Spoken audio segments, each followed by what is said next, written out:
What up, folks? This is the goddamn Savage Scientist Ed. I just like that intro just coming in from nowhere. Talking to y'all about cybersecurity today. And let me just make sure I got everybody on here. So far, we have one person in here. We got good old Barry J. B to the J, you know Barry Johnson. Man, when we gonna start our streaming back up on Saturday?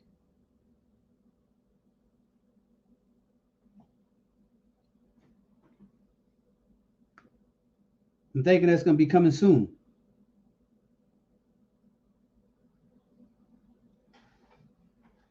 Man, I haven't saw you in a long time, Martin Cunningham. A real long time, brother. We got 3 people on deck here. So I'm just giving people a little time to join the stream. We got these wanna be cool damn shades on right here. TJ in the house. All right, so y'all hear me? Give me a 1 in the comments if y'all can hear me. If I at least have 1, then that means that everything is fine, the stream is going, and everything is working. All right, for sure. So we got Martin just saying he here surviving. Man, you still doing Uber? Man, because I know I mean Uber is terrible. If you drive an Uber, brother, I mean, might be time to find something else. All right. So Barry J just said he could hear, so everybody could hear. So let's get into the subject today, and I'm gonna talk to I said I'm talking about cybersecurity and the outlook for jobs in cybersecurity. If that's what y'all came to hear, then you're in the right spot. I'm no expert in cybersecurity, but I'm going to talk about some of the things you could expect if you get a job in cybersecurity and some of the certifications you might want to pursue if you're interested in cybersecurity. So cybersecurity, that's what it is.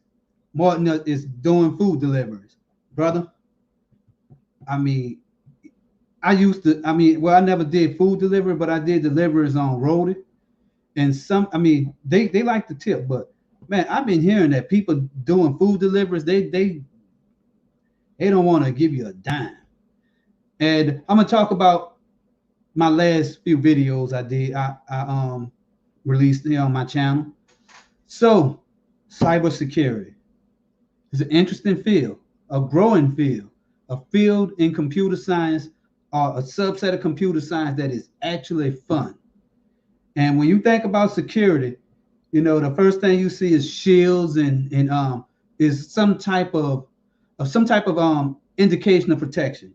When you see security jobs, these jobs are going to be jobs most likely where you're going to be protecting networks and computer hosts on somebody else's network.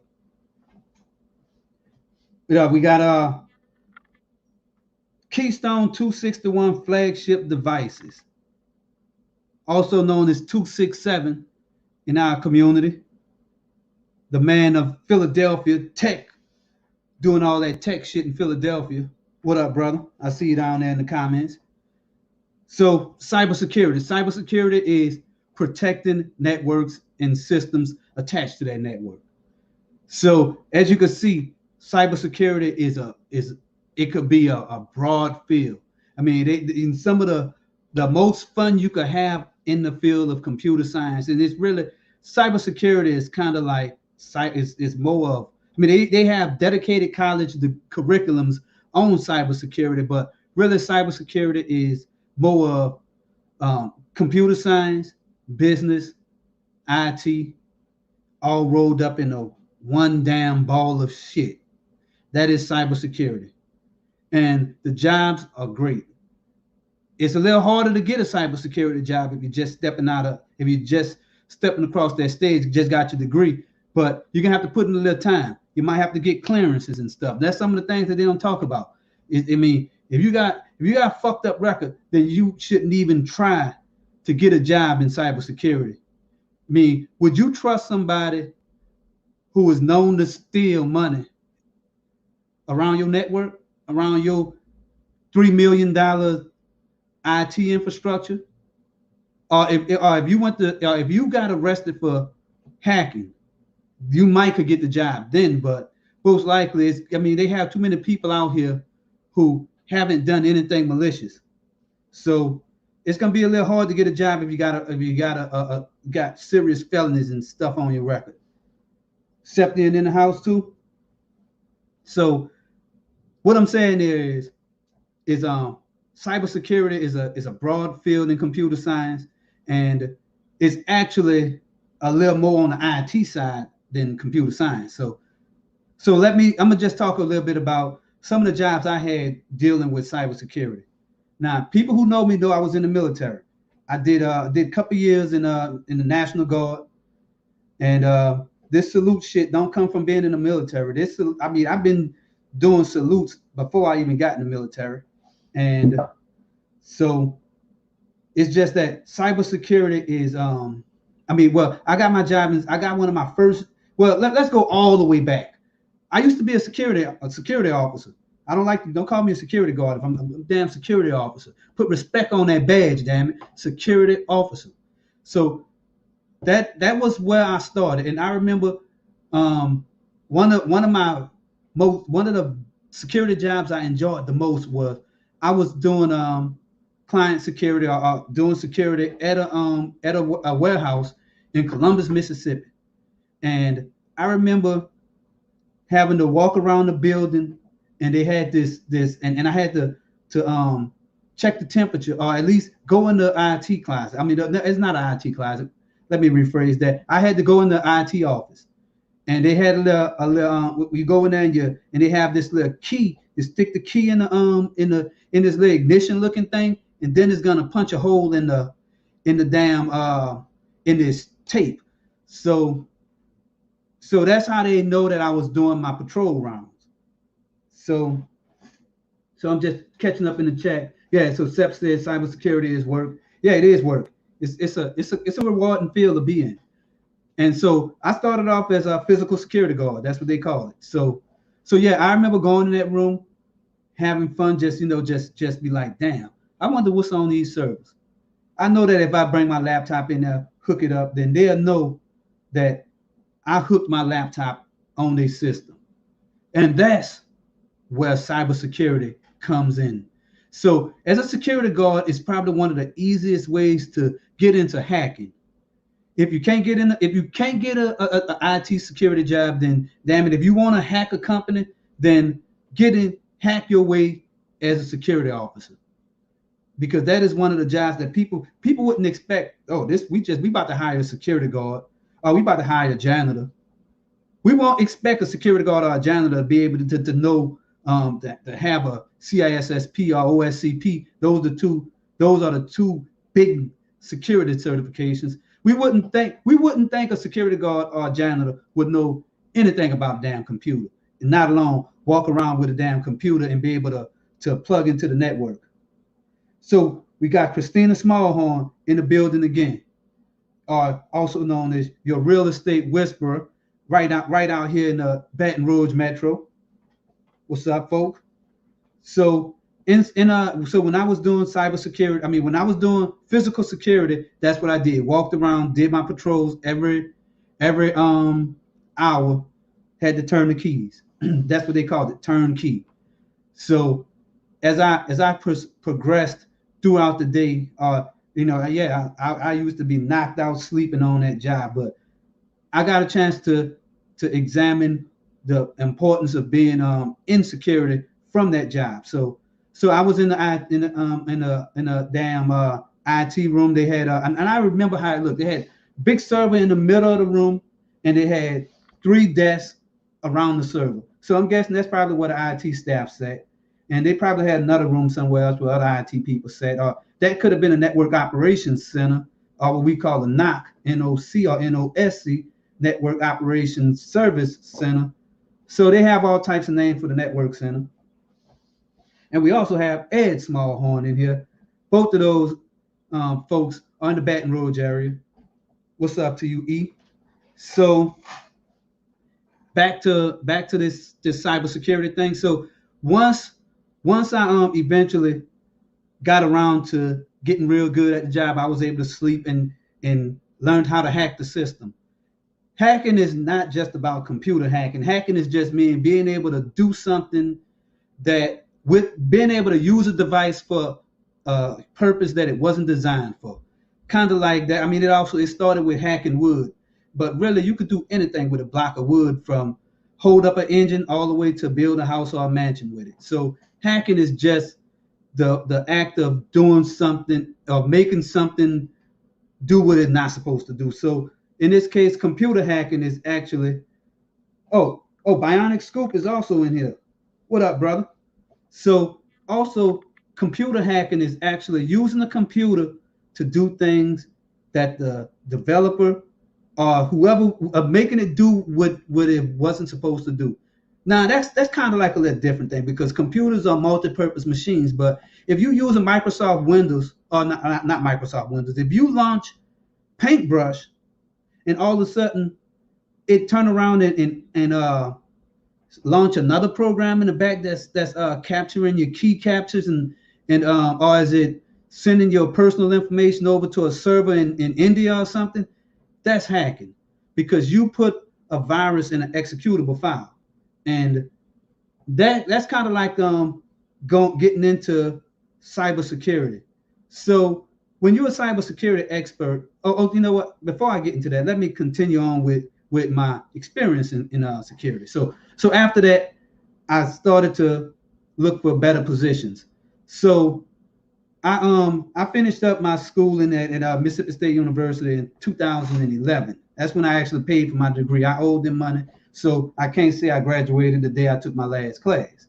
So I had to pay them all that money, and then I wound up getting this job at a hospital in New Orleans. I was on the help desk. That wasn't my first IT job, but that job was important because it allowed me a chance to actually work in security. Now, I did security in the military. I mean, that type of security was very focused. But whenever I was working a help desk at West Jefferson Medical Center in New Orleans, bastards, it was a temporary job. But that help desk job allowed me to make the understanding that the stuff I was doing in the military, it was kind of like the back-to-back same thing, resetting passwords and making, and just checking network help. Now I got a chance to see the whole thing, like the whole group policy idea. I learned a lot of that in the military, but I wasn't exposed to it as much as until I got into this position with the hospital. So, and plus the pay was great. It was $17 an hour. So really, if the reason why I said that is, if you want to get into cybersecurity, you have a little bit of experience in IT, your best bet will probably be get a help desk position. Help desk jobs pay, they pay I would say, like, if it's asking for $17, $18 an hour, then help desk jobs gonna, I mean, if it says from 17 to, let's say, 17 to $24 an hour, don't go to asking for $24 an hour. Probably say stay as close to that 17 as possible. Probably say 17, 18, or $19 an hour, because they will probably not give you the job if you ask for $24 an hour, because you should be going for a better position. Why would you want a help desk job? I mean, why would a company want to hire somebody to work on a help desk and pay them $24 an hour when network technician is making $20 an hour or $18 an hour? So you have to be a little mindful when you're going for these positions like that. So help desk jobs are one of the best ways to get into IT. And if you want a help desk job, the first certification you might want to look at is the A+ certification, because there you're going to learn fundamentals of IT. You're going to learn hardware. You're going to understand. Like, you'll be able to take something like this. You'll understand all the parts in this thing. This damn thing is heavy as hell. But you'll be able to identify the parts. You'll be able to move hard drives and take all this shit loose. You'll be able to understand what's going on in here. So A+ certification is going to get you prepared for your first IT job. And once you get your first IT job, then it's going to be a little easier to move into cybersecurity, because normally in help desk, you're gonna be able to filter the tickets that come, filter the calls that come through. And that's one thing I liked about the way it was set up. And when I in that job, I was working at the medical center in New Orleans. I got a chance to see networking jobs come through. I mean, network requests. I saw security requests. I saw all type of shit come through here. And I was mostly doing stuff like somebody will call and say they can't connect to the network. So I'll do the basic troubleshooting, your normal stuff like restart. The first thing I'm telling you, restart your computer is always is almost like that's the ultimate way to solve problems. So, and if you watch the show, what is it called? The IT Crowd. That's the first. I mean, they say it on the phone. Did you try restarting the computer? Or did you try restarting? So that's to show you how important it is to restart your computer in IT. So a lot of the things I used to do in that position was install programs, troubleshoot freezes, help people find their files. It's amazing how many people don't know their way around Windows and like other things would be. I mean, for some reason they think, oh, we're supposed to be able to help you with everything. You wanna change the font and word. I might know how to do it, but that's not my job. I'm not here to be your secretary, brother. That's what you hire a secretary for. So most of the stuff I was doing was basic IT stuff. So if somebody called and say there's a virus on the computer, the only thing I would have to do was take notes and send that to the security team. Or if someone said that they got this suspicious email and then they clicked on it, I have to just take notes of that and try and help them get that to the security team. On the help as a level 1 help desk personnel, you won't be removing viruses off computers. I don't care if you know how to do it, if you know all that stuff. That won't be your position. So you have to follow the script that they give you when you're doing this kind of stuff, and you could just have to wait around and wait for your opportunity. So we have Colton Paps in here. What up? And so once you get you a little experience on the help desk, I done worked in a lot of help desks. I started off working at Dell way back in 2006, and that was a high performance help desk where we were chatting with the customers. We had to take we had to be on the damn phone with 3 different people. I mean, on the chat with 3 people, and I used to screw that up. Anybody familiar with how that worked? I mean, you chatting back and forth with 3 people, it's hell. So now let's move on to where I went after that. So I got another job. Let me see. After West Jefferson Medical Center, then I started working for the state. I'm giving you a quick summary of it, and don't forget to hit that like button down there and share this video, share my shit on my channel, and also subscribe to the other creators we have in here, like Christina Smallhorn. I think Eddie he do some drywall shit, and he can show you how to hook your house up. We have Bionic Scoop. He also has a channel, and he's gonna start doing more tech related stuff. Also Barry Johnson, he's doing stuff with Raspberry Pi, a little bit of coding, and Keystone does phones. Septon does phones also. And let's see who else we have here. Barton Cunningham, he doesn't have a channel. I think he should really start one though. He does Uber. I don't know if TJ has a channel, but you know what? Y'all should go check out all these people channels. If I forgot you, then put it down there in the chat, like Colton Phase. Colton Phase also. Colton Pass also has a channel. I think it's been a little while since he uploaded a video. And we have Dr. Strange. What up there? So Dr. Strange, do you have a YouTube channel too? Just put that down there. So while we waiting on Dr. Strange to respond to my question there. So I started working for the state of Louisiana. Now Swampland and Louisiana are 2 different states. all of y'all make up the state of Swampland. My subscribers are the state of Swampland. So I might be running for another term as governor here. So that means I'll be on YouTube for another 4 years. So let's get back to what I was saying. So I started working for the state of Louisiana on a general help desk where I was working for the social services office.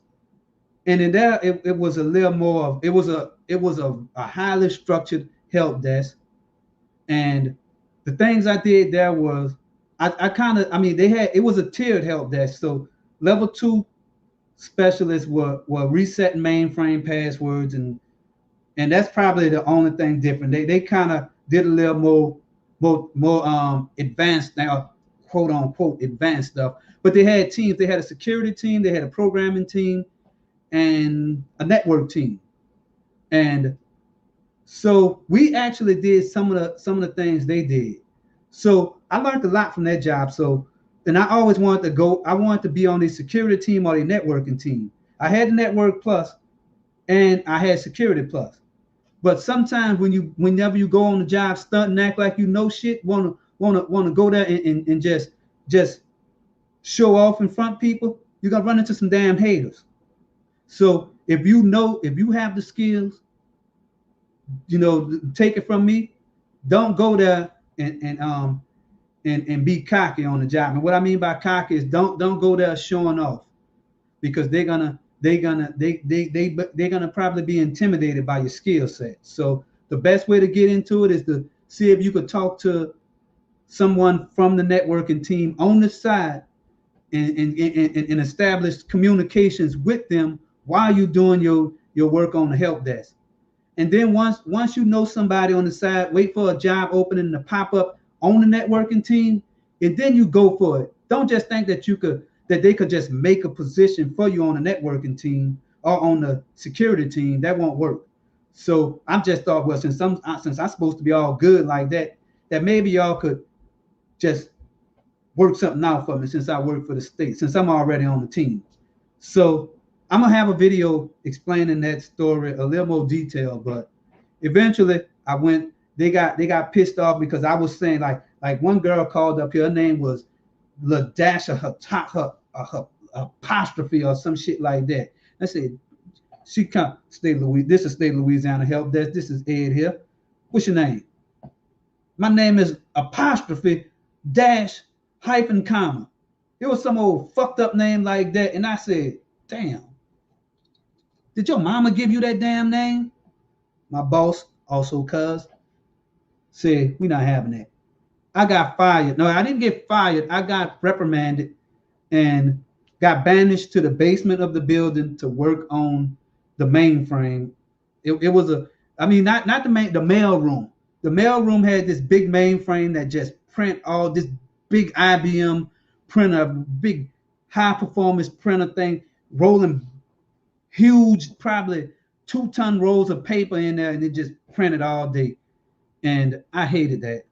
So I didn't last there. So after that, that's when I started doing Uber. What up, Lashong? Yep. So his pops got this same shirt here. I always, got to put respect on the Dickie shirt, bro. You know that. I'm old school, bro. It's like I'm from Compton in this bitch. Old school. So I know on ignorant hours, I know y'all probably gonna make fun of my shirt here, but I understand, bro. Backwards Hitler salute for you. Nah, that's probably gonna get me demonetized. Good thing I'm not monetized. So all right. So back to what I was saying. So I was working in the basement, working in the mail room. Nothing technical at all. I wasn't happy with that. So I started driving Uber because they said that we're gonna have to let you go. So it ain't like so I walked away from that job, but I was kind of doing Uber and I was making more money doing Uber. So they let me go, and I'm like, fuck it. So in that time, I was killing it driving Uber in my old Crown Vic. So I was making some good money. So after that, I started working for LSU, Louisiana State University. I started off as a janitor. So that's where this janitor thing come in. And when I was there, I used to walk in there My hair was nappy. I was looking like the rest of the janitors working there. But then one day they saw me decked out, specked out, cool gangster, ready to set this bitch on fire. I went in there and they said they just noticed that my appearance was sharp as a tack. So they was like, well, I see you got a haircut, nice haircut. And then he was like, well, yeah, because I guess I ran my mouth and told him that I went for a job and I applied for another job. So I ran my mouth about a job, and then they were like, well, where the job is gonna be and all that stuff, and then like, oh well, I can't tell them that. I mean, one thing you do if you're gonna switch jobs, even if it's within the same company or same department or if it's within the same organization, I would not tell people that I'm going for another job until you have your 2 weeks notice in. So eventually I got the job. It was a job for a different department up there on LSU campus, and so I put my 2 weeks notice in. For some reason, people in Baton Rouge are so damn nosy that the speed of light don't got shit on the speed of a nosy person. So I turned around and told my boss that I'm putting my 2 weeks notice in. And I think somebody in there must have heard him. 8 hours later, everybody asked me, where you working at? Where you gonna be? Where you gonna be? And all that. They started putting, oh, that's why you came with the fresh cut and all that. So people paying attention, especially if you're in the South and around a whole bunch of nosy people, they will pay attention to anything that you're trying to do. So I moved into this position, IT manager for College of Music and Dramatic Arts.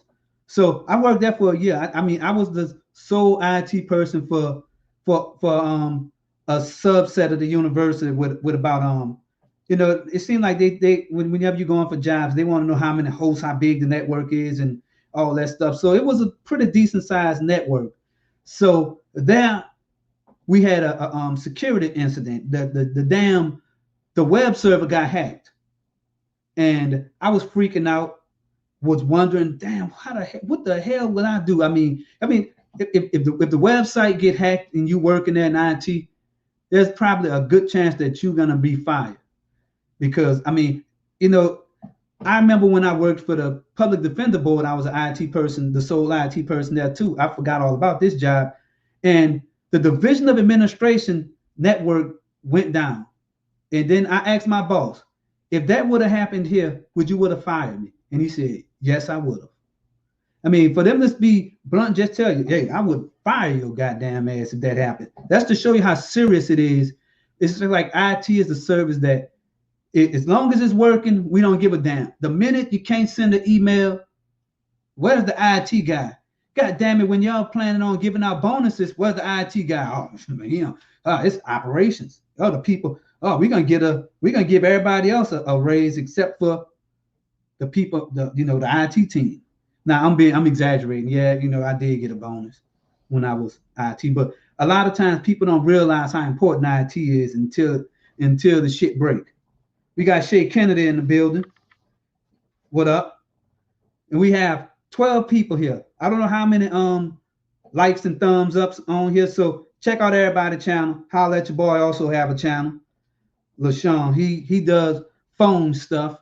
I mean, he is real good. I mean, I'm telling you, his shit is off the chain. His video quality is I'm telling you, you'll think that he got if he remove his subscriber count and video hits per hit how many views on this video, you'll think he probably got 1 million damn subscribers. So here's the person. I mean, my advice to him would probably be remove your subscriber count. So back to what I'm talking about here. So we got hacked, and that didn't cost me my job because the people I was working with, they was understanding, and it's just that it's important to is that you have to, if you want to be a network administrator, you kind of like on the border with security, and in my position, I was security and I was doing networking. I was everything. So those are the hardest IT jobs. You have to have every type of hat. I built the help desk system, and I had some student workers working up under me. But with all that being said, I would have to say that I have a total of probably 20 years of IT experience, and a lot of the jobs I took were, they just got better and better into my current position over at IBM, and I'm writing code. I'm writing, and I really hate SAP. I'm learning SAP. I wanted to do some. I really wanted to do Azure and do some cloud shit, but their demand. They say that what's best for business is for you to get out there and I almost cursed. It's good for you to go out there and roll with SAP. So I can't tell them no. I don't like SAP. Fuck SAP. There it is. So I'm learning this shit now because I want my job and I want my money. Tell you, I'm not going back to Uber. So that's what I'm doing now. And in the meantime, I'm still have interest in security. Security is where it's at. Cybersecurity. So as you can see, cybersecurity is all over IT. So even if your job title don't say IT, doesn't say cybersecurity, you're gonna be doing a little bit of security in whatever position you get. And so once you have that type of combined knowledge and understanding of IT, then when you get those security jobs, you're gonna be bored because the only thing you're gonna be doing is resetting passwords, looking at network traffic, and that's probably you might be setting up domain accounts, setting up accounts, making sure accounts are provisioned right, and setting provisions and permissions for software. If you're an IT manager, then if you have certain jobs, you're gonna be doing that anyway. So I had an interview last year for a company called Trace Security, and on that interview, they asked me, like I put on my resume that I know security and shit, and they were like, well, you said on here that you did risk analysis for a network, and I told them, yeah, basically what I'm saying is that I assessed all the hosts on the network, and I was able to find out that they didn't have any security threats. So I made sure all the computers on. I just inventoried their system, and I was looking for any type of threats, but they were looking for specific uses of programs like Nessus to do vulnerability scans. If you don't say the right words, or if you don't tell them the right terminology, then most likely they're gonna say that you're a noob, N-O-O-B. So I didn't know that. And I recorded that interview because I learned more about that interview, not because I didn't get the job, is because I learned the terminology. I understood what they were looking for. And I asked the guy, I'd be like, and I was straight up honest. I said, bro, I know I didn't get this job. Can you tell me what exactly were you looking for? And him answering that question was worth more than anything. That's why I even waste my time taking that job, doing that interview, because I already had a job. So that's one thing you might want to do. If you're going for a job, go on many interviews and have some interviews that you probably know that what I call disposable interviews.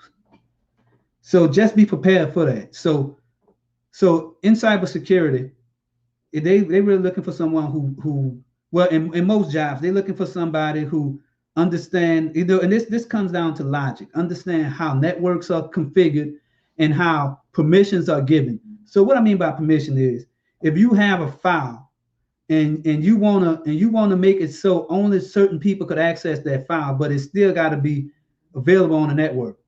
You do that through group policies and groups.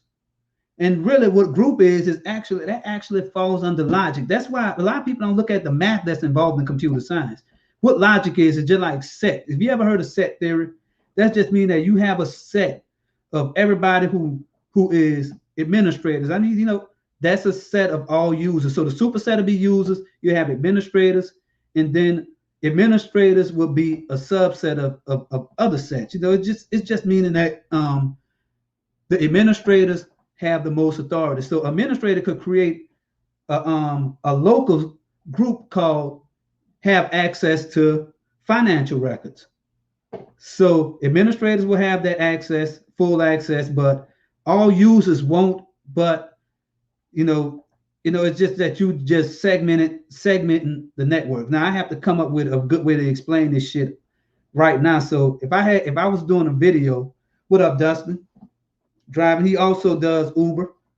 over 100,000 goddamn subscribers. So y'all should check his Uber stories out. Also, Gadget Goddess is in the building, and over 50 and Fantabulous.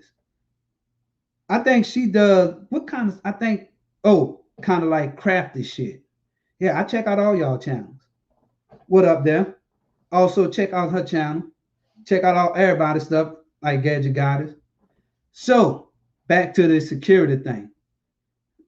So what I was saying is that when you start setting up networks and setting up group policies, it's just meaning that you're gonna make it so certain people have access to those resources on the network, and that stuff could be hacked. They have and then whenever you get into when you get to the funnest part of IT security is penetration testing. Who the fuck decided to give it that name? I like calling it black hat testing. So what pen testing is, it's a real thing. Google that shit if you don't believe it. So what pen testers do is they are kind of like hackers. Companies will hire these hackers to test out their system to try to use the thing is you got to know some Linux. So that's those skills. You're going to use Linux tools or some other tools to infiltrate their network and to gain access to certain parts of the system. And then you're going to write a report at the end showing that you have these vulnerabilities. So this is what you need to fix. Be a long list of stuff that you have to do. So there's a certification called the OSCP. I heard, and OSCP, that is the ruthless, satanic, vicious ass, hardcore certification to have. If you have OSCP, you're gonna be looking at $100,000 a year. You could get me if they're gonna pay you less than $100,000 a year, then I mean it's not even worth it to go to that company. So OSCP is the Holy Grail. That's what they call it, the Holy Grail in the IT certification market. It is way up there. It's kind of like having a goddamn PhD.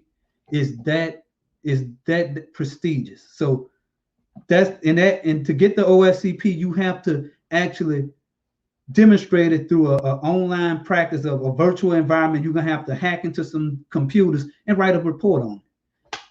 Hard test. If I was to take it right now, I know 100% F. It is that hard because I'm not in that field, but I mean, 10 years from now, I probably won't even need it. But if I was working in security, sole security, and doing network penetration, black hat hacking, if I was doing some type of hacking shit, if my job was penetration test or security analysis person, then maybe I have the skills to pass the OSCP. But a lot of times it's like when they list these jobs, entry-level job, we want somebody with OSCP. Oh, we want somebody with CISSP. How the hell are you gonna hire somebody when you're looking for experience certification? So that's what they prefer. But a lot of times, if you want to get an entry-level security job, then a Security Plus might be the first thing that you might want to get. So try Security Plus, then try something like Cisco Security or some of those Microsoft certifications. Microsoft got probably a trillion damn certifications now. So get something from Microsoft in that covers security. They have MSA, MSCA, some shit like that. MSCA. It's not how it used to be. Like if you have MCSE, then that's all you need. I mean, you get damn near anything, any job you want, or MCA or something like that. So if you have an entry level certifications like Security Plus, then get something advanced Cisco Security or something like that. Then now it's time to look at these other certifications. They have stuff from GIAC, and there's the Pen Test Pro from CompTIA. There are a lot of certifications. They all are pretty good. So you could just do a general Google search on them. But the thing is, everybody wants the OSCP, but not everybody could pass the test. So the next best thing would probably be get the CISSP And it's not, get the CISSP. It's not because you're going to learn a lot. It's because that's going to get you past the filters of HR. So if you have the CISSP, make sure you have something like Cisco Security, CEH, or you done failed, at least you tried to get the OSCP and done failed it or something like that. Because if you fail the OSCP, I mean, after spending what, probably $1,500 to fail, you're gonna learn something if you spending $1,500. So if you fail it, it's okay, because the shit that you learn is gonna really help you with talking the terminology and getting the job. It's not easy to go out here and get a pen test job or one of these prestigious security jobs if you don't have security background. It's not going to work for you.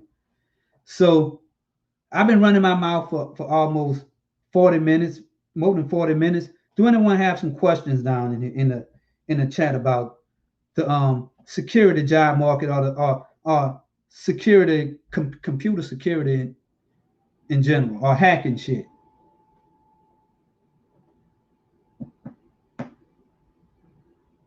Because I know like sometimes people say, well, how do you learn how to hack?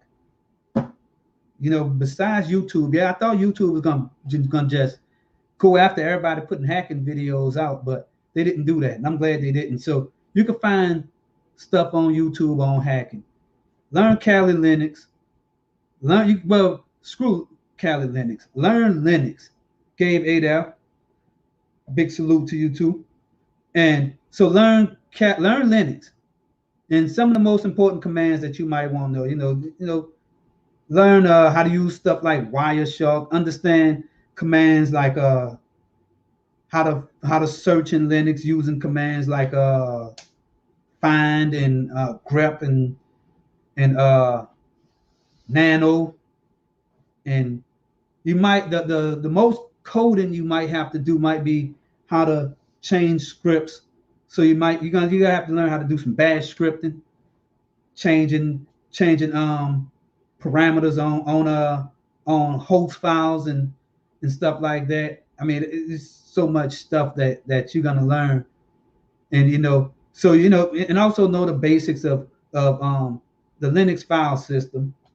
I don't know the basics of the Linux file system. I'm not gonna even lie to you. I mean, I haven't invested in that. But if I was going for a security job, then I would have to do that.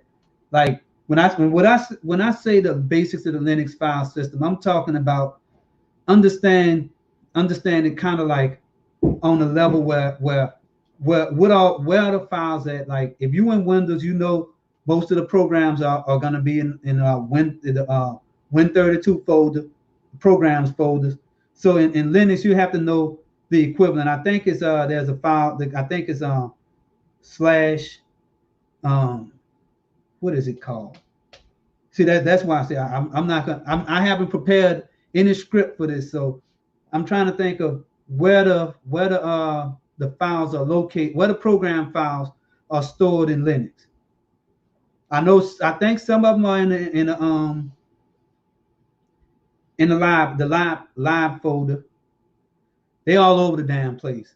So whenever you install software on Linux, it's a little different. You might have. I mean, it ain't just like clicking on the executable. Sometimes you have to do stuff like changing the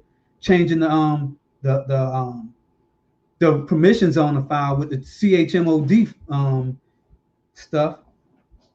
So Linux is powerful.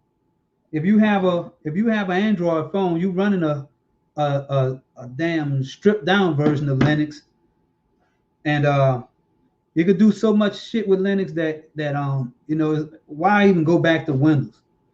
And people one of the reasons why a lot of people use Macs, because Macs is based off of the Linux kernel.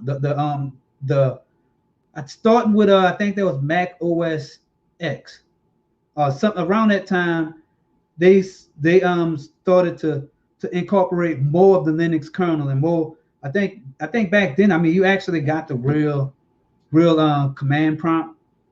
Well, I think you've been had one, but it's like you could actually start seeing the Linux in OS X, and then it's things like Linux started to look more like Mac OS after, I would say, around 2010.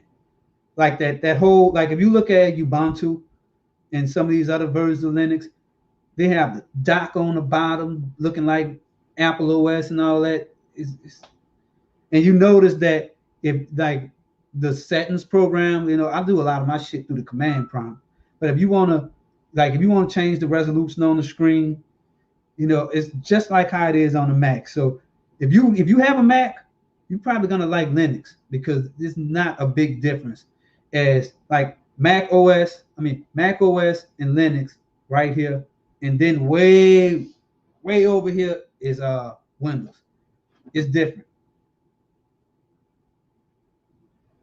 Yeah, so my niece just said that she watching my stream too. What up? What up, niece? Shit. So Windows OS, the Windows operating system is not the same as Linux. I like Windows to an extent, but a lot of times you run into some security issues because the reason why not we meaning I'm a hacker, but hackers gonna go after the weakest link in the operating system's field, and they're gonna go after the one that has the most exposure. So if you want to write a virus, you're gonna write a virus for Windows because more people using Windows. And the thing is, since a lot of Linux is open source, those problems could be patched faster, and that's why, like, you write a Linux virus, probably I would probably say 3 days after it's been written, it's already patched because they have everything about Linux is open source. So if you ever programmed in Windows, you're going to see all these unnecessary functions, all this bullshit you got to write code for because it's proprietary. And when you say something like create Windows EX in Win32, really in the background is you talking to the kernel level. You're gonna go, you actually writing something that's gonna talk to the Windows subsystem to get that picture, that window on the background. And in Linux, you could actually see all that stuff happening. You could actually see the headers on files and stuff in Linux. I think you could do it in Windows too, but I think it's not, Microsoft don't want you to see a lot of that stuff. So let me see what's going on here in the chat still. So I'm gonna just go through the comments here, some of them.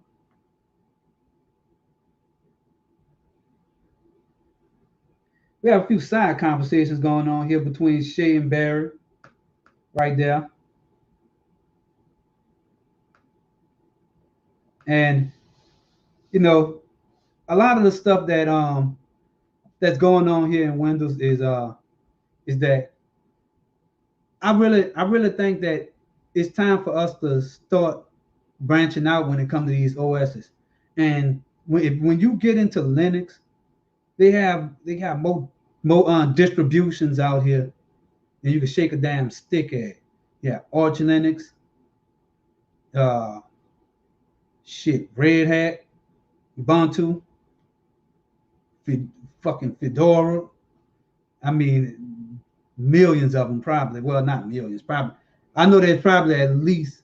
They have X Ubuntu, K Ubuntu. That's three damn, and regular Ubuntu. That's three different ones, and then you have Mint and stuff. Like they have, and the reason why you have K, all that stuff, because you're using KDE as the desktop on one of them, and another one you're going to be using XCFE. That's probably the one. That's that's the damn version of Linux I like the most. So every distro is a little different. And then you have different damn command lines and stuff. You have bash. I mean, you have the bash. You have the Z shell. You have, I mean, Bourne shell. I mean, shit. I mean, you really, I mean, this, you have to understand all this stuff to be a hacker.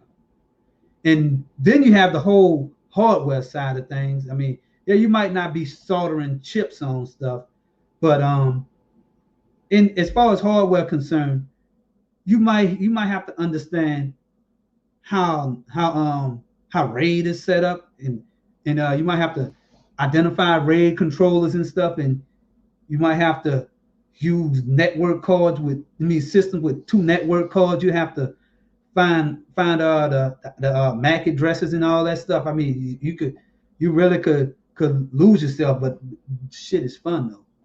So IT and cybersecurity really get to be a little overwhelming whenever you have to learn this stuff on your own. You're not surrounded by people who want to do this shit.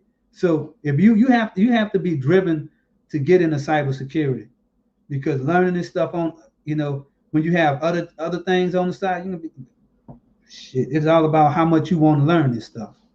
So one thing is, there's a lot of Udemy courses on cybersecurity, and we got Easy in the house too. What up, folks? It's another one. He from New Orleans, YouTuber who has this show on Wednesday, Wine Wednesday, Wired Wednesday, where he talks about different topics like tech, especially phones. If you want to hear about phones, you want to know about the latest phones, check Easystream out. But he also talks about other things. Sometimes it could get, I mean, you could start off talking about phones, and then by the end of the damn stream, he's talking about stuff like politics or cars.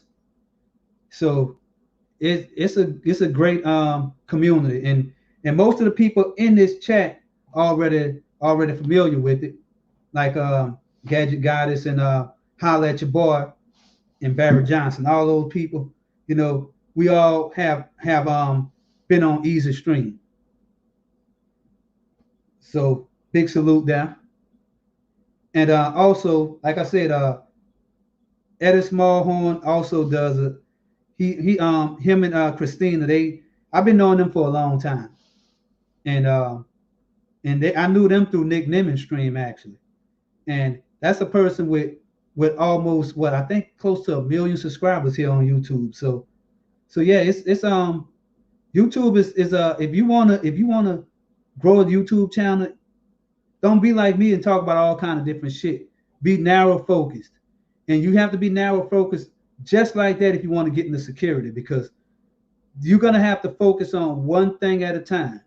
So Network Plus, A plus first, Network Plus, then Cisco, or at least you don't have to get the certification. Just understand how to set up a Cisco switch and understand what a switch does. Understand IP addresses and subnet. And subnetting is one thing that really just seem like it's foreign languages. I mean, a lot of hackers don't even know subnetting, but you don't have to know it on a mathematical level, but you have to know how subnet work and how to find out if this computer is on this subnet or another subnet, because that might be the reason why you can't hack into that computer, even though you see it, is because you have something stopping it. So firewalls or it could be security settings on that system, or the subnet could be the problem. So there's a lot of tools in Windows that you could use, but most of those tools are like set up and is protected by Windows own firewalls. If you have antivirus software installed on your computer, that stuff is going to make hacking hard. So that's where you're going to have to understand that. I mean, well, not understand. That's where you might have to get into virtualization. Get VMware, make you a lab with some computers. But then a virtual lab is good and great, but really you might have to get you some real computers, get you a switch, and hack into your other computers. Just get you a few computers around your house. Take some of them old computers like that one I just picked up over there, and just see if you can hack into that, hook it up to your network, and find the vulnerabilities. And what do I mean by vulnerabilities is that if you use vulnerability scanners, it's gonna find things wrong with software, patches. I mean, ways of accessing the software through back doors and stuff. So that's what you're gonna do. So let me check out what Gabe is saying here. I run into internal pen test where a customer will place you within a VLAN and want me to test for network segmentation. So yeah, networking is extremely important. Yeah, so VLAN is just meaning that that's just the way, like when you hook a computer up to a switch, that's actually part of the VLAN.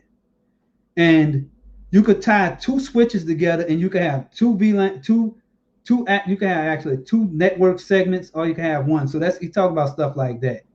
And you could also have the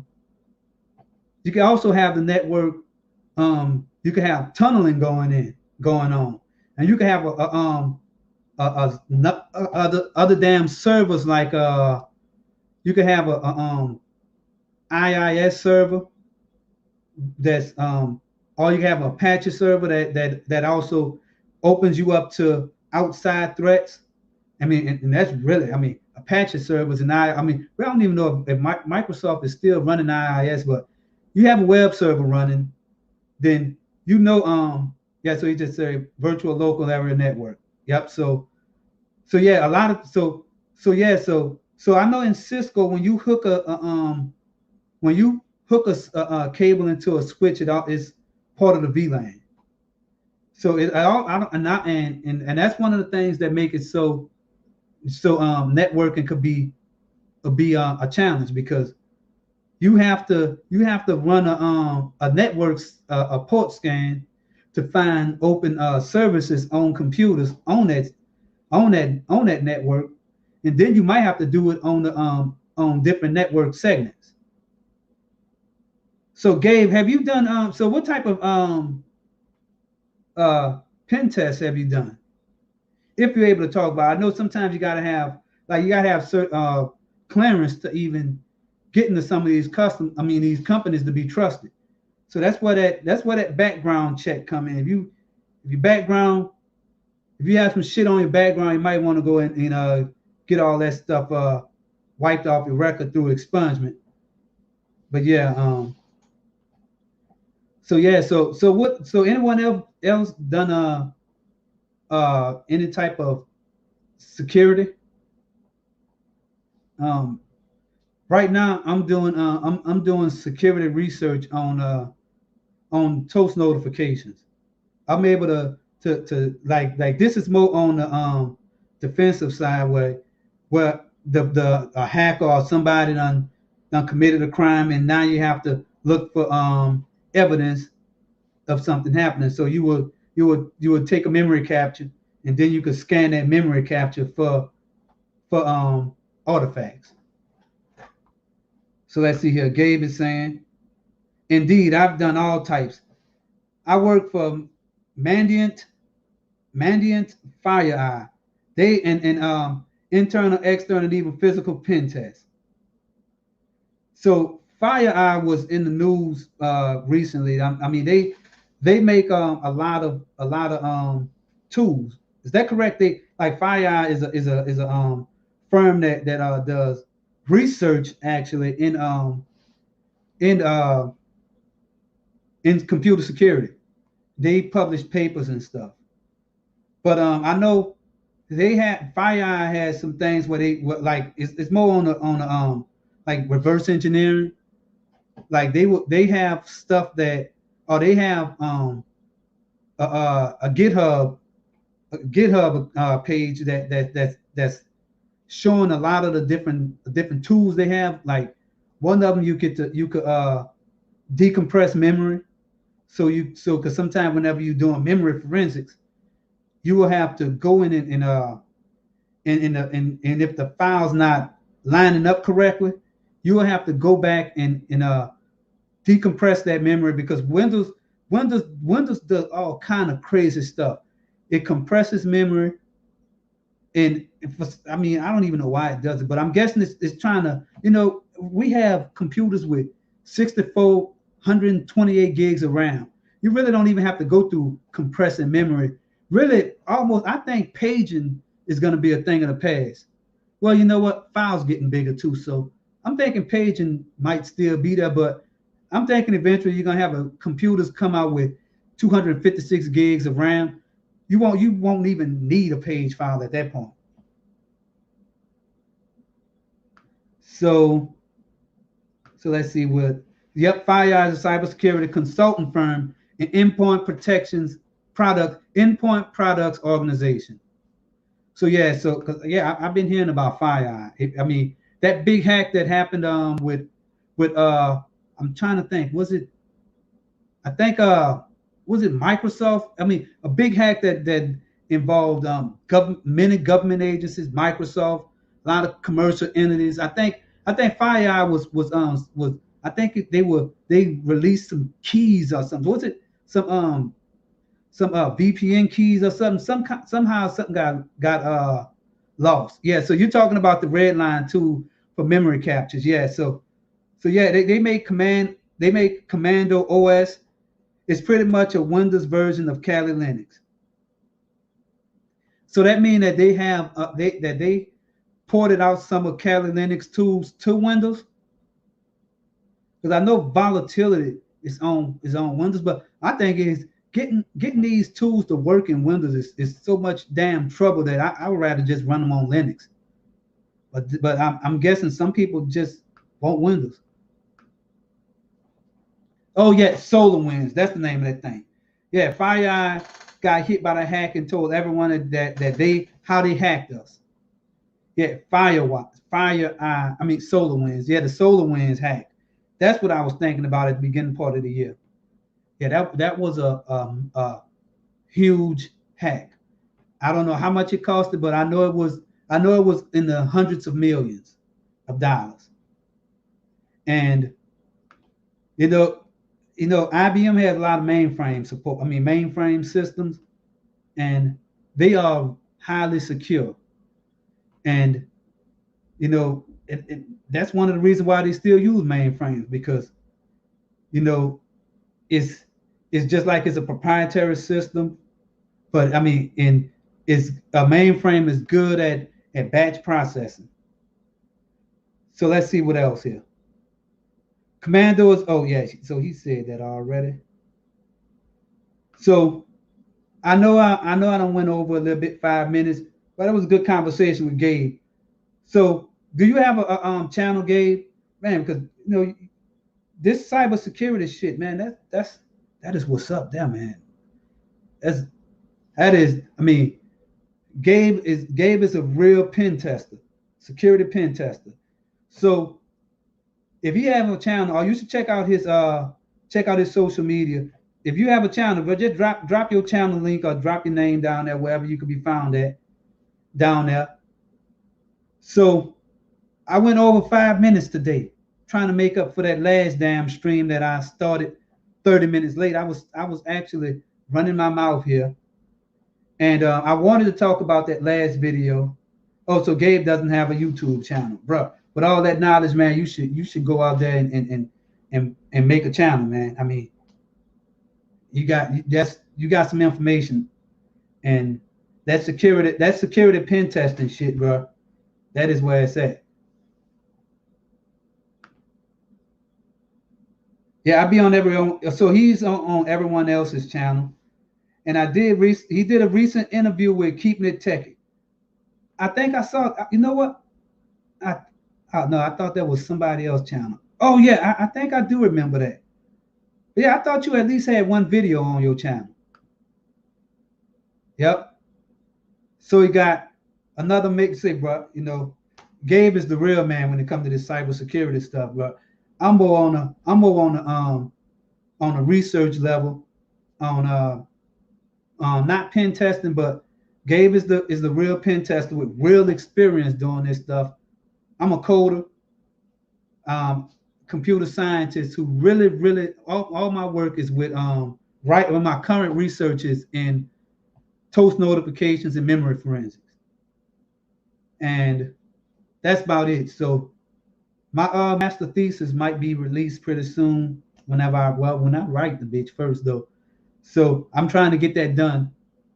And I'll be talking to y'all later. So let's see what this last comment is. Yeah. Is that Dewine or Wine's channel? So this is the savage scientist Ed here, governor of the state of Swampland. And you know, state of Swampland is not Louisiana. Till I make my next video. And also I have a data structures video coming soon too. So till I make my next video, peace out.